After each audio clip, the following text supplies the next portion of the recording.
শুধুমাত্র এই দোয়াটি একবার পড়েন, আল্লাহ তাআলা আপনার 90 বছরের গুনাহ মাফ করে দেবেন ইনশাআল্লাহ।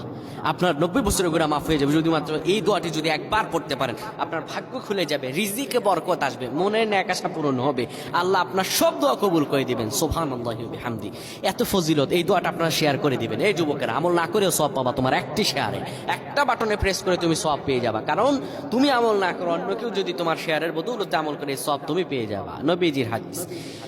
আমার ভাইয়েরা, আল্লাহর কাছে দোয়া করা, আল্লাহর কাছে দোয়া চাওয়া, এটি হলো মুমিনদের কাজ। আমার আল্লাহ বান্দাকে বলেন, বান্দারে উদউনি আস্তাজিব লাকুম, আমার কাছে চাও, আমার কাছে চাইলে আমি আল্লাহ তোমাকে দিয়ে দিব। কেউ যদি একবার এই দোয়াটি পড়তে পারে, দোয়াটি হলো রব্বি ইন্নী যালামতু নাফসি ফাগফিরলি। কেউ যদি এই দোয়াটা একবার পড়তে পারে, আমার আল্লাহ তাআলা তার 90 বছরের গুনাহগুলো মাফ করবেন। কবিরা গুনাহ নয়, সেটি হলো সগীরা গুনাহ। সগীরা গুনাহ মাফ হবে বলবেন, হুজুর 90 বছর তো হয়নি, তাহলে গুনাহ মাফ হবে কি করে?